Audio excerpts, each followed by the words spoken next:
those who don't know me, I am still the Worshipful Master of Manasseh Lodge, number 182 in Manasseh, Virginia. I'm also a Mason in Maryland, the District of Columbia, Massachusetts, Kansas, and North Carolina. So I pay a lot of dues, but I like to see a lot of Masonry. So I've been a Mason since 2005, and I've been a member. I think I'm a member of everything. All the York Rite bodies, Scottish Rite here in Virginia, all the other appendant bodies. So yeah, I try not to take my dues card wallet out very often because it is large and kind of oversized. But thank you so much for having me here this evening. And I think unless you have anything else, I can go ahead and get started with the talk tonight.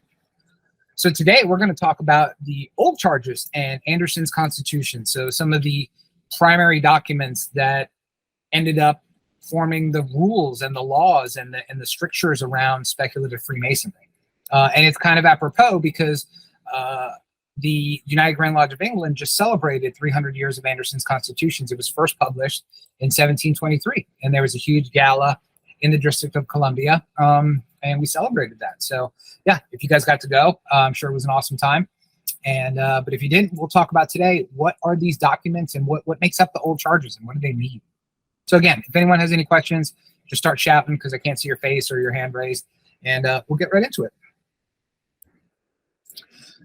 So we're going to talk about what the old charges are and the documents that comprise the old charges. Then we're going to talk about the symbolic history of the craft. And I have to say this more than once throughout this presentation, the symbolic or allegorical history of the craft that's comprised in these documents. Okay. Then we're going to talk about Anderson's Constitutions, the first constitution that was written for speculative Freemasonry after the rise of the Grand Lodge system. And why are these documents important? What do they mean? Why should we care about them? Why should we peruse or read them? And what they mean for us as speculative Freemasons. So the old charges. So they are a collection of ancient documents that have come down to us from about the 14th century, and they contain legends, rules, regulations that are now incorporated within our traditional history of the craft. So the physical makeup of most of these documents are found in the form of handwritten paper or parchment, rolled parchment sometimes, and each unit either having been sewn or pasted together, or they're comprised of handwritten sheets that were stitched together in some sort of book or pamphlet form. Okay, but it's more than one document that makes up the old charges that span about 300 years. So some of these old manuscripts have been found to have been incorporated into things like the minute books of early lodges. And they range in an estimated date from 1390, when we think the earliest one was written, until about 1714. So everything that predates 1717 or the traditional formation of the premier Grand Lodge of England are considered part of the old charges. And as you can see in the slide, it's less than 20 big documents and then 100 excerpts and parts of other documents that comprise the quote-unquote old charges. So let's get into what they are. So there's some lesser known documents that make up the old charges, but there's some that are actually really important.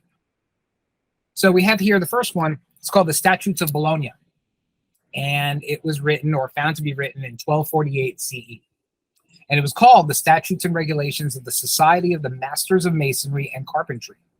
And it was originally written in Latin by some notary, we don't know his name, in Bologna in 1248. And this manuscript is currently archived and stored in the State Archives of Bologna. And what's interesting is that this document is not considered part of the traditional old charges, but it talks about Freemasonry, and it mentions speculative Freemasonry, and it exists over 100 years earlier than the Halliwell manuscript, which is the traditional beginning of the old charges. The reasons for this have to be, there's no other reason because they knew it existed, that our British forebears, those who started the premier Grand Lodge in London, they wanted to emphasize the Britishness of speculative Freemasonry. So it was probably the only reason. Another document is, again, this Carta or Cartography de Bologna is the original Masonic document, and it's the oldest one to date. It's 140 years older than the Regius Poem, and at least 180 years older than some of the other documents we're going to talk about today. But it is referenced, or parts of it are referenced in Anderson's Constitutions of 1723. Because Anderson, in his histories, he writes that he's drafted it after consulting the ancient statutes and regulations of the operative Mason in Scotland, England, and Italy. So this is what would have been later the country of Italy, the city of Bologna. The next one we have is the Book of Trades, 1268, a French document. And the name of it was the Statutes and Rules of the Trade Union of the Master Masons, Plasterers, and Mortarers. For those that are members of the Operatives, some of that terminology may sound familiar to you. But there were some rules that show up in later old charges documents that this is the earliest copy that we have of them. And they include things, I'm going to read it for you. They include things like, no man may have more than one apprentice in his business. And if he has one, he must keep him for 6 years of service. He may keep him well beyond this time if the man is available, but he has to pay him after the 6 years. And then it also talks about, masters having apprentices and coming before the guild master to testify to the fact that their apprentice has learned everything in their trade correctly. So again, this is a little bit of allusions to speculative Freemasonry. And then finally, we have the Avignon Decree. So this is a papal bull that was dated 1326, again, about 70 years prior to the earliest old charges document. But the Avignon Decree is not a Masonic document, but it's actually a papal bull. And it had the text concerning what this papal bull was pushing out in order to do was to radically suppress societies, leagues, and conjurations that were referred to as brotherhoods. Why this papal bull was meant to basically outlaw brotherhoods or associations like that? Because they took quote-unquote oaths that had been taken by the aforesaid persons, which are prohibited by papal law. So basically you have this document from the papacy that says you're not allowed to be part of any of these organizations. Again, we're mostly talking about operative Freemasonry or the guild system at the time. But you're not allowed to swear oaths because the church said you could. So we'll see how well that worked out. But now let's get into the actual documents that comprise the old charges. So the first one we have is the Hallowell manuscript, which contains the Regius poem, which I'm sure many of you have heard of or at least read. So the earliest dating of the Regius poem is about 1390 CE, okay, but somewhere between 1390 and 1425. The next one that comes after that is the Cook manuscript, which its earliest dating is about 1450 CE, so about 60 years after Hallowell. Then about 50 years after that, we have the Dowland manuscript, okay, and it was written, again, about 50 years later, contains some of the same information. So the Hallowell manuscript. Again, people, when they say the word Regius poem, they refer to the Hallowell manuscript because this is the manuscript in which it's contained. It was made up of 64 pages of vellum, and it talks about its poem, and it's written in poetic form. So this is the only of the old charges that was written as, poetry and not prose, okay? This poem, this really long poem, 64 pages of poetry, talks about things like Euclid and how he counterfeited or copied geometry and called it masonry. And he learned it from the nobility in ancient Egypt. It recounts the spread of the art of geometry or masonry throughout diverse lands. And it also talks about in this document how the craft of geometry or masonry made its way to England during the reign of King Athelstan. Now, we have some appended bodies that actually talk about this moment in history when masonry was brought to England through King Athelstan.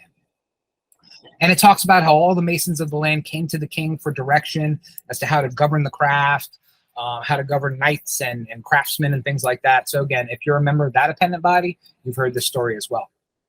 But this document actually talks about 15 articles that have to do with the master concerning moral behavior and how to operate the work on a building site and how to teach apprentices properly and do things that kind of obey the moral law. So it's kind of interesting that you start to see that there. And then it also has 15 points for the actual apprentices to follow as well. There were warnings of punishments for those that broke those rules that were promulgated by the reign of Athelstan and people that came later. Now, this document was donated to the British Museum by King George II, the same King George that we ended up leaving if you're a American Freemason. And it ended up in the British Library. But it was named after James Hallowell, who was a non-Mason, who published this poem in a work called The Early History of Freemasonry in England. And it was published in 1838. This is the first time it came to light as this document. The next oldest document is the Cook manuscript. It is one of the oldest known set of the old charges that's written in prose, so not poetry. Okay, so it's written kind of along the lines of your law book or your methodical digest if you're a Virginia Mason. And it does have some repetition to the things that are found in the Regius poem itself. But there's also much new material which shows up in later documents and also in Anderson's constitutions. So after, it starts off with a prayer, which I find interesting. And then after this prayer, it talks about the birth of the several liberal arts and sciences and giving precedence to geometry, which it equates with masonry as well, just like we saw in the Hallowell manuscript. It talks about the tale of the children of Lamech, which comes from the book of Genesis. So Lamech was one of our antediluvian patriarchs, okay? And it talks about his individual children. And it's interesting once you hear some of these names. The first one is called Jabal, who discovered geometry. Then we have Jubal, who discovered music. Then we have Tubal-Cain, who discovered metallurgy and the art of smithing. And then Lamech's daughter, Nama, invented weaving. So all of his children are named, which I find super interesting. We also find out in the Cook manuscript that the progeny of Adam found out that there was going to be a world-ending destruction. There was actually going to be two of them, one of fire and one of flood, or flood and fire, depending on what order you want to see them in. And that they were told to inscribe all of the secrets that they learned, metallurgy, geometry, music, weaving, all the arts and sciences, and to inscribe them on two pillars. Where have we heard this before? To carve them on pillars of stone, one that would not sink and one that would not be burned. Okay?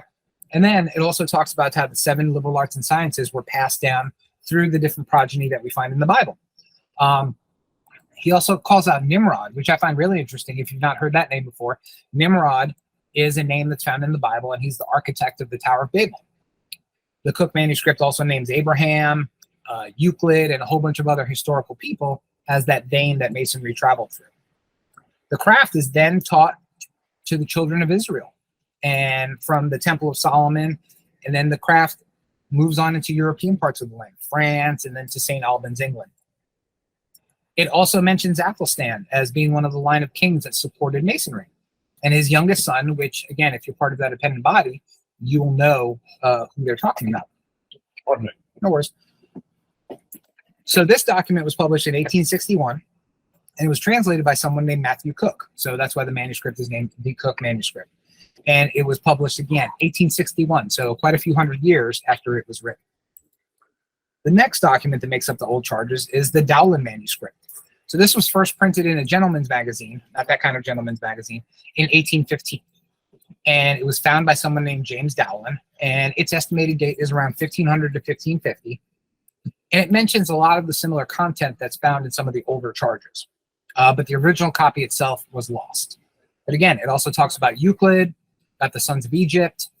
It talks about the son of King Hiram of Tyre and how he made his way into France. It also talks about those who crafted the temple, then moving on to France and then to England, and then the restoration of the science of masonry by King Athelstan.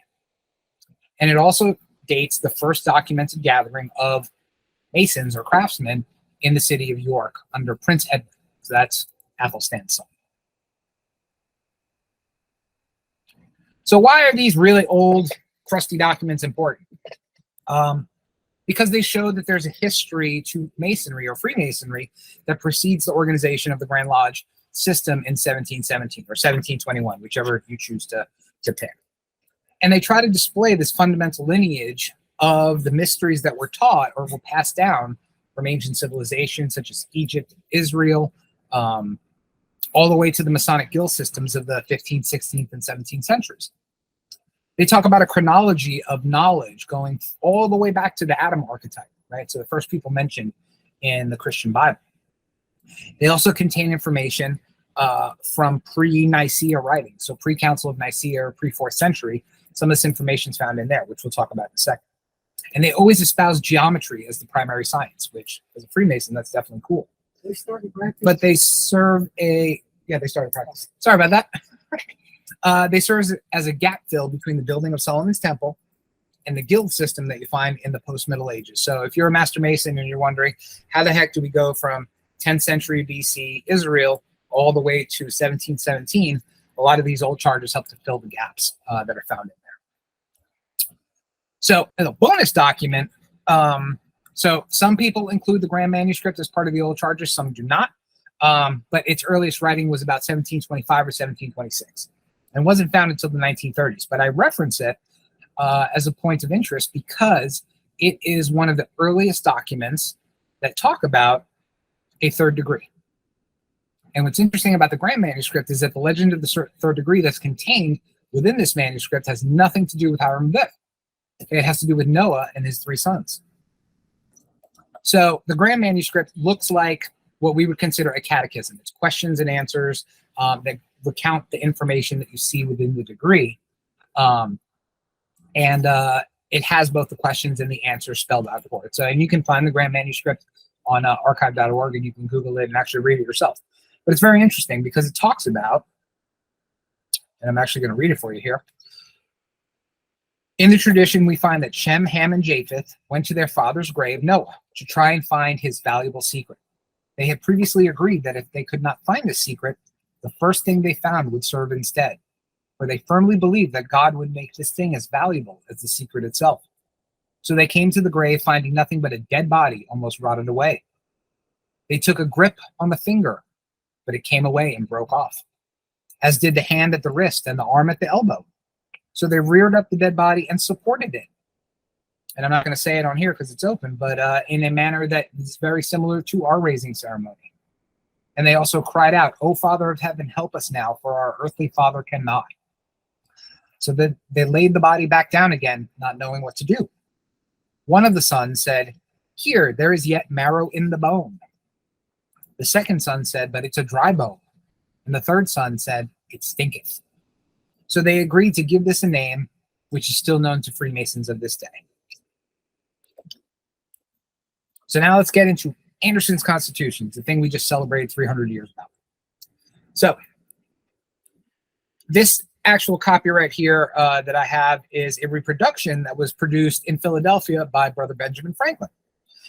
And it was a reprint of a work by James Anderson, who is never identified as the author except for a footnote on the very last page of this document. Okay, so as you can see here, there's a little printed information there, but Anderson is not named as the author of this document for a very long time. But Anderson's Constitutions contain what most would consider the first comprehensive work on the transition to speculative Masonry. It was published in 1723, but again, our brother Benjamin Franklin published it here about a decade later in 1734. And the first 40 pages are this symbolic history of the craft. And it talks about all the way from biblical Adam to the reign of King George I, including among others people like Noah, Abraham, Moses, Solomon, Hiram Abiff, Nebuchadnezzar, Caesar Augustus, Vitruvius, King Athelstan, Inigo Jones, and even James I of England. There's also extended descriptions of the 7 wonders of the world according to Anderson's Constitutions, which he said at the time were the Great Pyramid of Giza, the city and hanging gardens of Babylon, the mausoleum or the tomb of King Massalas, the lighthouse of Pharos at Alexandria, the statue of Jupiter Olympus, the Colossus at Rhodes, and his seventh wonder of the world, I said that right, was Solomon's Temple, which is interesting because that's not one of the traditional 7. But this document is a celebration of the science of geometry, and it keeps calling it the royal art, and how it was practiced from ancient times until the then current revival of the Roman or the Augustan style that we started to see throughout European countries at the time. This document suggests that Masonry, in its modern Anglo-American form, shall we call it, was rooted in the Old Testament. And it said things like, so that the Israelites at their leaving Egypt were a whole kingdom of Masons under the conduct of their Grand Master Moses. Again, that's why I keep calling Anderson's history a symbolic or an allegorical history, okay? Because there's not a lot of historical criticism or documentation about Moses being the Grand Master of Masons. But it sounds really nice. Now, within the 40-page history of the craft, we see that there is a chronology going all the way back to the beginning of the world, okay? So if you open up Anderson's Constitutions, you'll see everything is dated. He's got paragraphs that are dated with when things happen.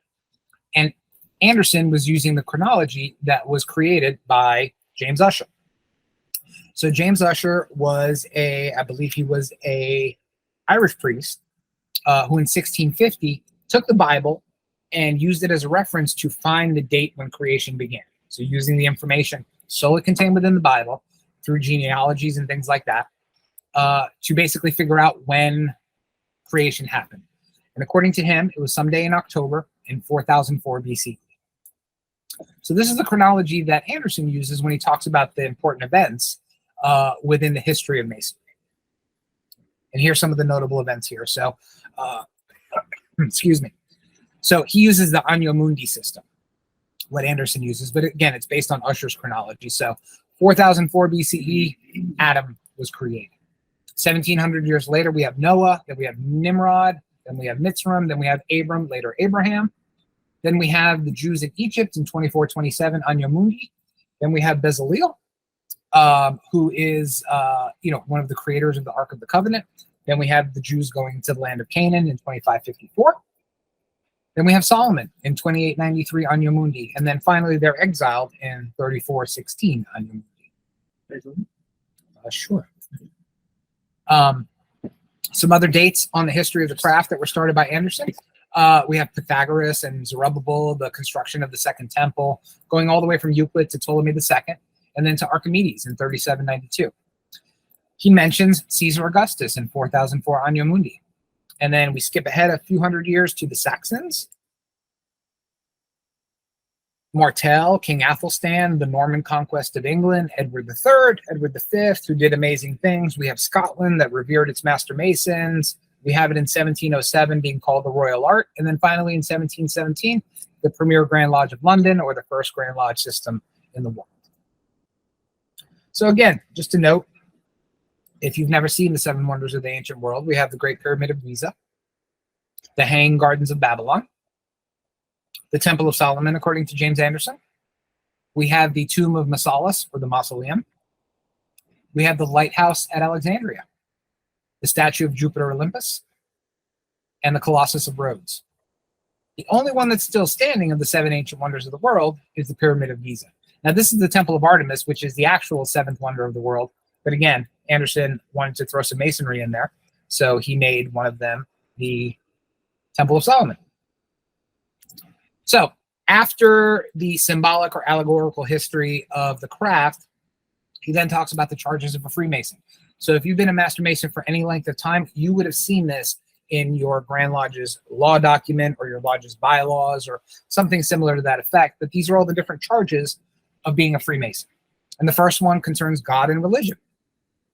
And you may have heard this. I know some jurisdictions call their law book the Ahiman Razon, things like that. But most of your grand jurisdictions have some form of Anderson's charges in their documents. So again, concerning God and religion, basically saying you can't be an atheist or an irreligious libertine, things like that. The civil magistrates, that you're supposed to be a quiet and peaceful citizen, true to your country, things like that. The third one talks about having lodges. A lodge is a place where Masons assemble and work, and the criteria of lodges. Charge number 4 talks about a lodge has to have masters and wardens and fellows and apprentices. Remember, 1723 was prior to the earliest instance that we found of the Master Mason's degree. Okay, so before that time, there were 2 degrees in speculative Freemasonry. The Master Mason's degree, they split the Fellowcraft into 2, and that's basically what became the Master Mason's degree. That was the first innovation in Freemasonry, which I know we don't like that word. But most of your lodges were made up of fellows and apprentices, and also 2 wardens and a master. And it talked about how to manage the craft during working. You know, all Masons shall do honest work, that they may live creditably. They shall not work on the holy days, things like that. They're supposed to avoid ill language and to call each other by no disobliging name, but to behave themselves courteously within and without the lodge. Behavior, talking about not to have private piques and quarrels. You shouldn't be a drunkard, things like that. Then we get into the regulations of Freemasonry, okay, after the charges of a Freemason.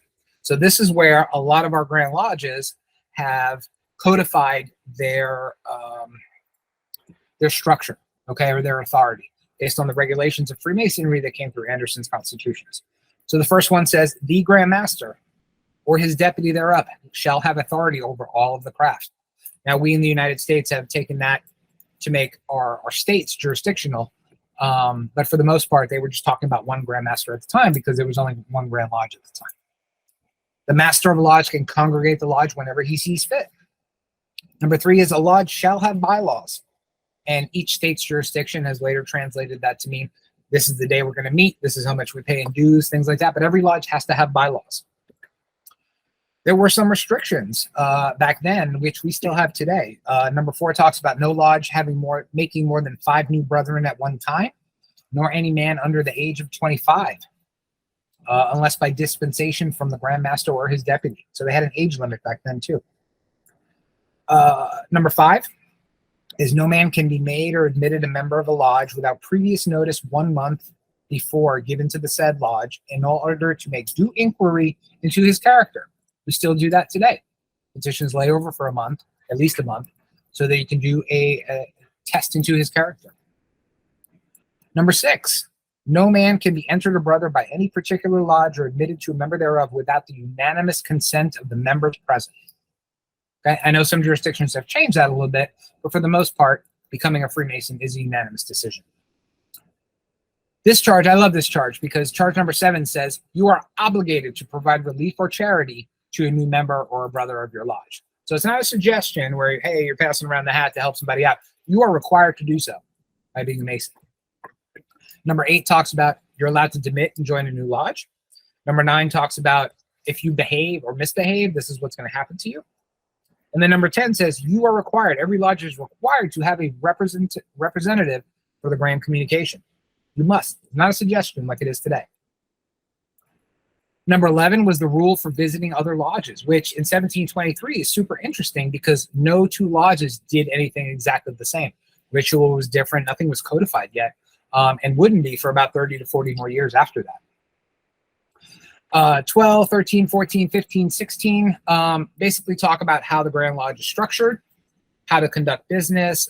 You can't do anything, what to do if the Grand Master is not present or any Grand Wardens are present. What was the protocol for business? When can people raise things, make motions, that kind of stuff? All that fun, interesting Masonry.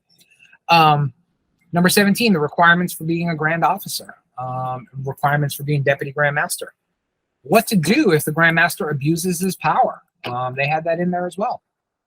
They also had a requirement in number 20 where the Grand Line was required to visit each subordinate lodge. What happens when the Grand Master passes on? What's the chain of succession there? Which I'm sure happened from time to time.